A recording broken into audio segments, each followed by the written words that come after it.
For the black box warning, very, very, very important when considering, particularly in the elderly with dementia, because that's the population this is for.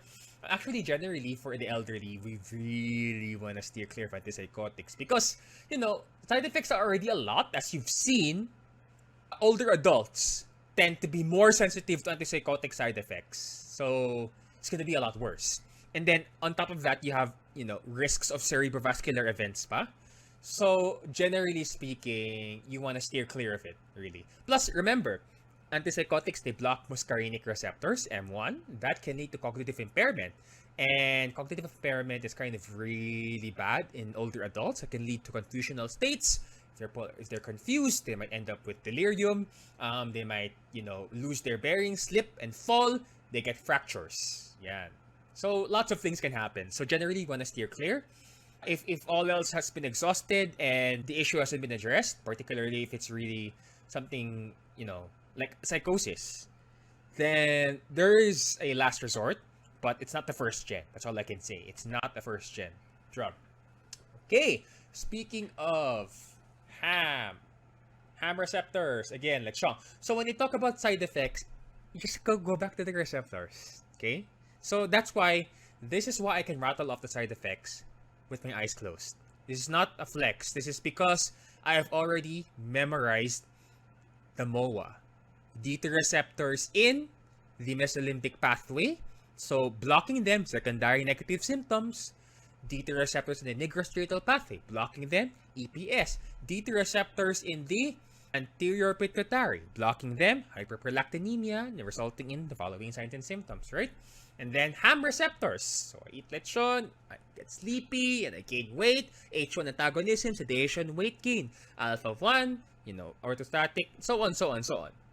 Okay, so you just go back to the receptors. It's literally a one-is-to-one thing. This is the common stuff, okay? The less common stuff, these tend to be more, what you call idiosyncratic. Some have mechanisms though. Like, for instance, ECG changes.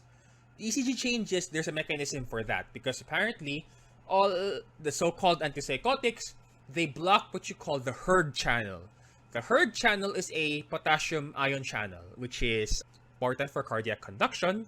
If you mess with that perfectly timed rhythm, well, potentially fatal arrhythmia if the particularly QT interval, it's prolonged too much. And you could end up with a potentially fatal arrhythmia called torsade de pointes.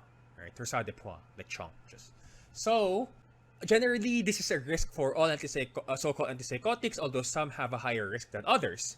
And the risk goes even further when you stack it with other drugs that prolong QT interval. And it's really hard to predict sino ba talaga yung who blocks those hERG channels. So, I made our own homebrew mnemonic. This is one of my first memory aids that I made from scratch, and I'm super proud of this. So, if ever you get lost trying to remember which of the drugs we have in the Philippines can potentially prolong QT interval.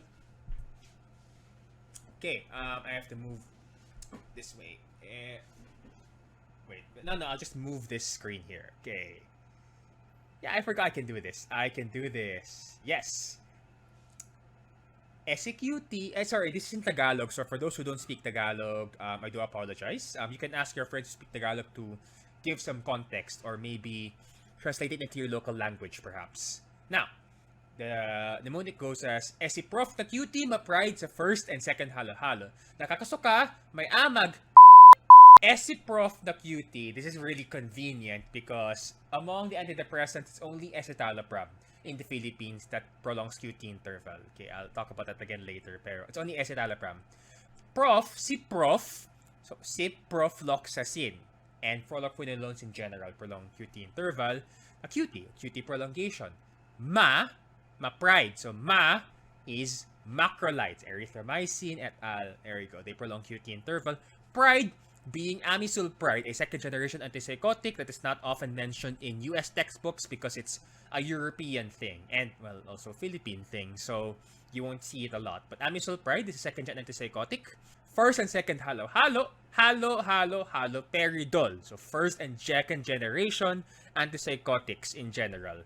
Not third gen, because third gen is a lower risk actually. So it's mainly first and second gen.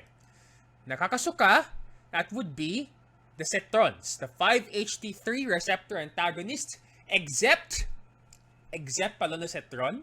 Palanositron does not prolong QT interval, but ondansetron and the others do. Okay? May amag azoles, fungal azoles. And then, yeah, the curse, that is HIV protease inhibitors. I am missing some drugs here, like antimalarials and antiarrhythmics, that's a given. But, this is as much as I could squeeze into this scenario. And what is the scenario? I turned it into a photo. I even ordered Halo Halo, which, I can't move my hand, which I promptly devoured with family. So, censored brand, I'm gonna say which brand. This simulated vomit is not the Halo Halo. It's expired milk with coffee, I think. I'm sorry if this does not resemble the color of puke. I am colorblind. So, gotta deal with that, okay? So, just imagine it's the Munchlax puking after having the Halo Halo with the amag. And, yeah. It should be in the cheat sheet. Yeah, so you can also see it in full if you'd like. Neuroleptic malignant syndrome, that's an emergency. We're gonna talk about that in a bit.